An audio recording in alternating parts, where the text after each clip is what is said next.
नमस्कार दोस्तों, मैं डॉक्टर मनीष सर पिछली क्लासेस में आपका स्वागत करता हूं। आइए दोस्तों, आज हम लोग एक नए चैप्टर की शुरुआत करते हैं। आज हमारा चैप्टर होगा अध्याय 11, विकिरण तथा द्रव्य की दैत्य प्रकृति के बारे में। तो इस चैप्टर में हम लोग विकिरण और उसके ड्यूअल नेचर के बारे में पढ़ेंगे। तो आइए सबसे पहले हम लोग स्टार्ट करते हैं इंट्रोडक्शन के बारे में, कुछ परिचय के बारे में हम लोग पढ़ा जाएगा, फिर जो है इस चैप्टर को आगे बढ़ाया जाएगा। तो आइए स्टार्ट करते हैं इंट्रोडक्शन, भूमिका के बारे में। ध्यान से आप लोग समझिएगा।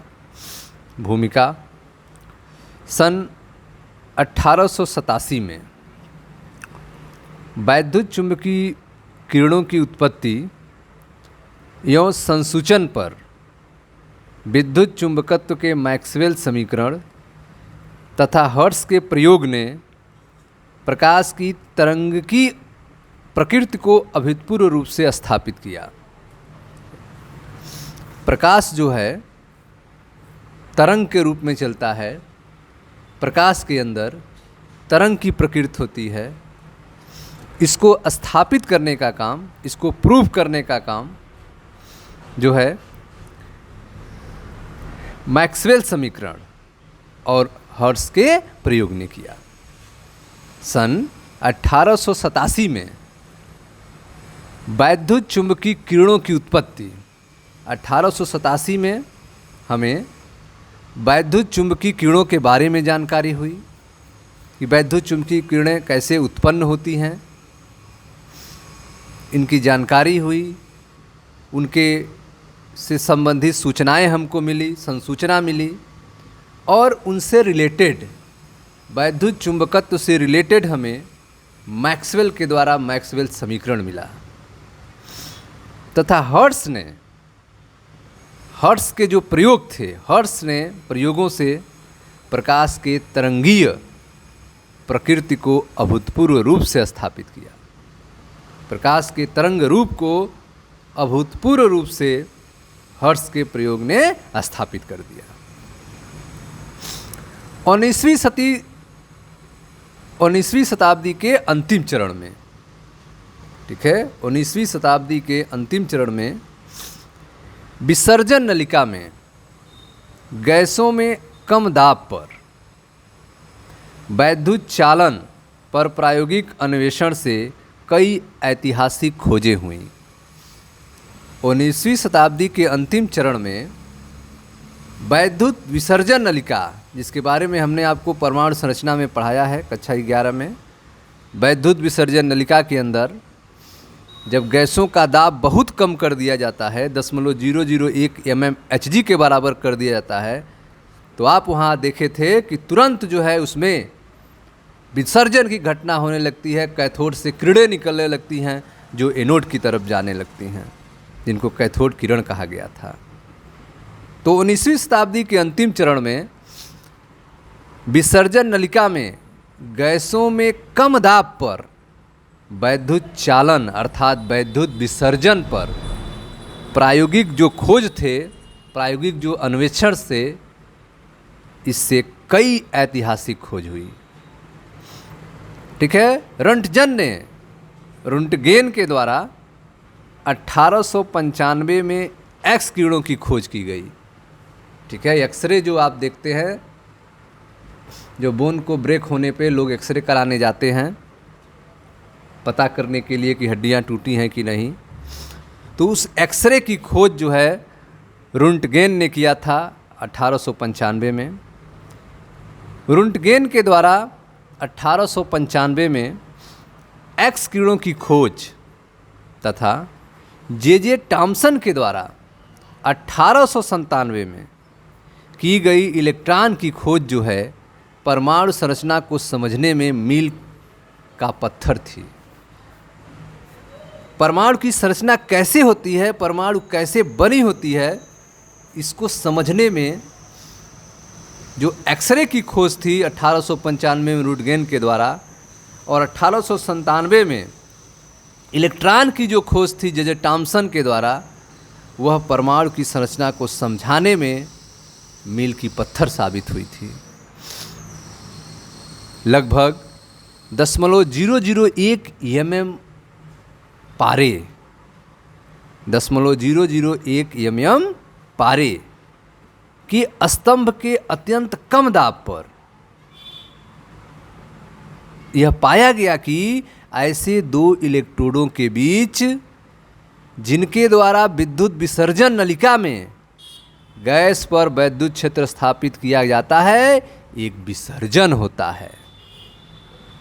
विद्युत विसर्जन नलिका, जिसके बारे में 19वीं शताब्दी के अंतिम चरण में जो खोज किया गया था, उसमें दाब को कम करके लगभग 0.001 mm Hg के बराबर कर दिया गया था।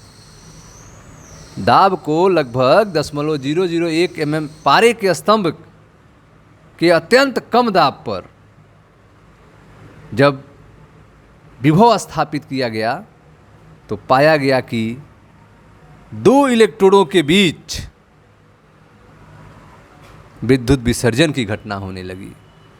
ऐसे दो इलेक्ट्रॉनों के बीच जिनके द्वारा विसर्जन नलिका में गैस पर वैद्युत क्षेत्र स्थापित किया गया था, एक विसर्जन होता है। कैथोड के सम्मुख कांच पर प्रदीप्त उत्पन्न होता है। कैथोड के सामने वाली जो कांच की दीवार है उस पे जाके चमक उत्पन्न हो जाती है। जिंक सल्फाइड की लेप लगी रहती है कैथोड के सामने वाली दीवार पे, जिससे सामने वाली दीवार पे चमक उत्पन्न होने लगती है, जिसे कैथोड किरणों का नाम दिया जाता है। तो वैद्युत विसर्जन जो है बहुत कम दाब पर 0.001 mmHg पर होता है उच्च विभव अप्लाई करने पर, जिसके कारण कैथोड के सम्मुख जो कैथोड के सामने जो कांच की दीवार होती है उस पर प्रदीप्त चमक उत्पन्न होता है। यह जो प्रदीप्त हो रहा है, चमक पैदा हो रही है, दीप्त का रंग जो है कांच की प्रकृति पर निर्भर करता है। दीप्त का रंग, चमक का रंग कांच के प्रकृति पर निर्भर करता है। जैसे कि सोडा कांच के लिए पीत हरा रंग का, अगर सोडा कांच है तो उसके लिए जो कलर आएगा वह पीत हरा कलर आता है। ठीक है। इस प्रतिदीप्ति के कारण, इस चमक के कारण उस विकिरण को माना गया जो कैथोड से आ रहा था। इस प्रदीप्ति के कारण ये जो चमक पैदा हो रही है उसका रीजन क्या पाया गया, तो इस प्रदीप्ति, इस चमक का कारण माना गया उस विकिरण को जो कैथोड से आ रहा था। एक कैथोड किरणें 1870 में विलियम क्रुक्स द्वारा खोजी गई थी। ठीक है। तो ये जो कैथोड किरणें हैं ये विलियम क्रुक्स के द्वारा 1870 में खोजी गई थी, जिसने बाद में 1879 में यह सुझाव दिया कि ये किरणें तीव्रता से चलने वाली ऋण आवेशित कणों की धारा से बनी होती हैं। ये जो कैथोड किरणें हैं ये तेजी से चलने वाली, तीव्रता से चलने वाली ऋण आवेशित कणों की धारा से बनी होती हैं। ब्रिटिश भौतिक शास्त्री जे टॉमसन ने इस परिकल्पना की पुष्टि की। ब्रिटिश भौतिक वैज्ञानिक जे टॉमसन ने जो हैं वह इस बात को सिद्ध किया कि जो किरणें कैथोड की तरफ से आ रही हैं बड़ी तीव्रता से, वे ऋण आवेशित कणों की धारा से बनी होती हैं। इस बात का प्रूफ जो है जे टॉमसन ने किया। जे टॉमसन ने पहली बार, ठीक है, वैज्ञानिक जे टॉमसन ने पहली बार विसर्जन नलिका के आर पार परस्पर लंबवत विद्युत और चुंबकीय क्षेत्र को स्थापित किया। जे टॉमसन ने पहली बार विसर्जन नलिका के आर पार परस्पर लंबवत विद्युत और चुंबकीय क्षेत्र को स्थापित किया और प्रायोगिक तौर पर कैथोड किरण के वेग तथा आपेक्षित आवेश ज्ञात किया। कैथोड किरणों के वेग, कैथोड कणों के वेग और आपेक्षित आवेश की गणना किया। अर्थात आवेश और द्रव्यमान के अनुपात को ज्ञात किया, E/m का मान ज्ञात किया। किसने? थॉमसन ने। ये बातें सब आप चैप्टर 1 में पढ़े हैं। चैप्टर 2 में परमाणु संरचना में आपको बताया गया है। ठीक है, तो आप देख रहे हैं कि ब्रिटिश भौतिक शास्त्री जे थॉमसन ने कैथोड किरणों ऋण आवेशित कणों की धारा से बनी होती हैं, इसको प्रूव किया।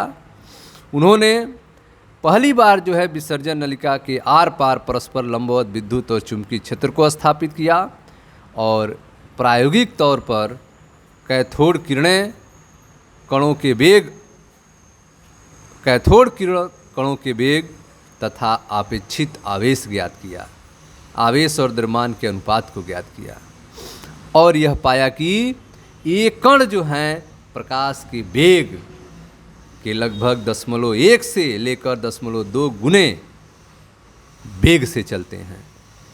ये जो कैथोड कण हैं ये लगभग प्रकाश के वेग से चलते हैं, प्रकाश के वेग के लगभग 0.1 से लेकर 0.2 गुने वेग से चलते हैं। ठीक है, आज जो है E/m का मान जो स्वीकृत है, वर्तमान में E/m का जो स्वीकृत मान होता है वह 1.76 × 10⁻11 कूलाम पर किलोग्राम है। वर्तमान में E/m का स्वीकृत मान जो है वह 1.76 × 10⁻11 पर किलोग्राम कूलाम पर किलोग्राम होता है। ठीक है, यह भी पाया गया कि E/m का जो मान है, E/m अर्थात आवेश और द्रव्यमान का जो अनुपात है वह कैथोड अर्थात उत्सर्जक के पदार्थ अथवा धातु या विसर्जन नलिका में भरी गैसों के प्रकृति पर निर्भर नहीं करता है। E/m का मान कैथोड अर्थात उत्सर्जक के पदार्थ अथवा धातु या विसर्जन नलिका में भरी गैस की प्रकृति पर निर्भर नहीं करता है।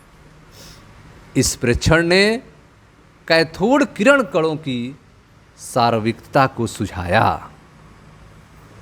ठीक है, तो इस तरह से कैथोड किरण की खोज हुई। ये सब आप चैप्टर 2 में पढ़ चुके हैं। लगभग उसी समय 1887 में यह पाया गया कि जब कुछ निश्चित धातुओं को, ठीक है, जब कुछ निश्चित धातुओं को पराबैंगनी प्रकाश द्वारा किरणित करते हैं, जब कुछ निश्चित धातुओं को पराबैंगनी प्रकाश द्वारा किरणित करते हैं तो कम वेग वाले ऋण आवेशित कण उत्सर्जित होते हैं। जब कुछ निश्चित धातुओं पर पराबैंगनी प्रकाश डालते हैं तो उन धातुओं से कम वेग वाले ऋण आवेशित कण उत्सर्जित होते हैं, निकलते हैं। इसी प्रकार जब कुछ निश्चित धातुओं को उच्च ताप तक गर्म किया जाता है तो ये ऋण आवेशित कण उत्सर्जित करते हैं।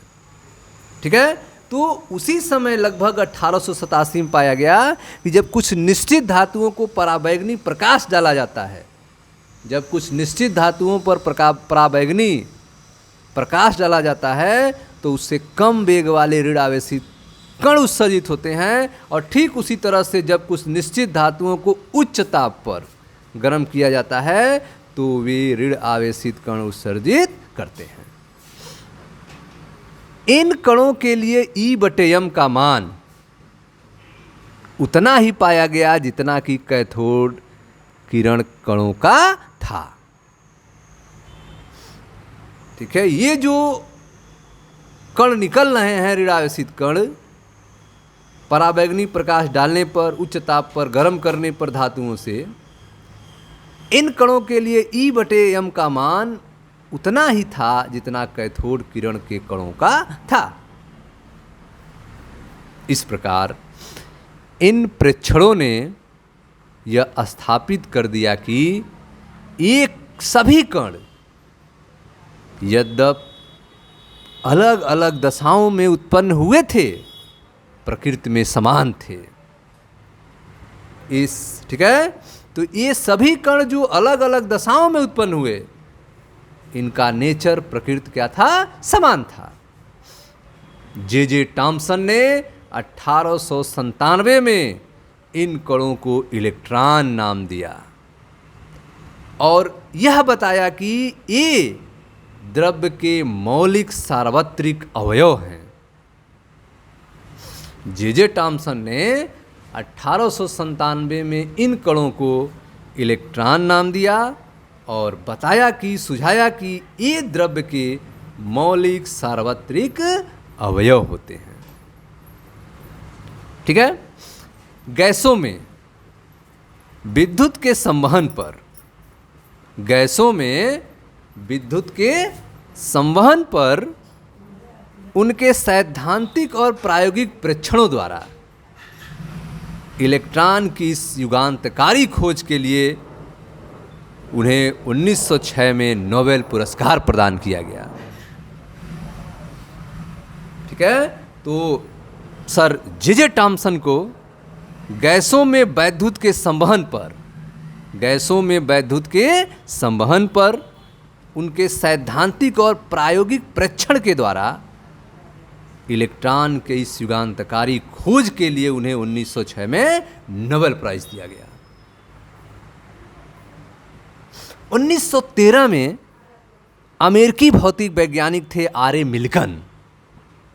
उन्होंने इलेक्ट्रॉन पर आवेश के परिशुद्ध मापन के लिए, इलेक्ट्रॉन पर आवेश कितना होता है उसका सही सही मापन के लिए तेल बूंद का पथ प्रदर्शक प्रयोग किया, आयर ड्रॉप एक्सपेरिमेंट किया उन्होंने, जिसके बारे में हमने आपको चैप्टर 2 में पढ़ाया है, कक्षा 11 अध्याय 2 परमाणु संरचना में इसके बारे में हमने पढ़ाया है आपको।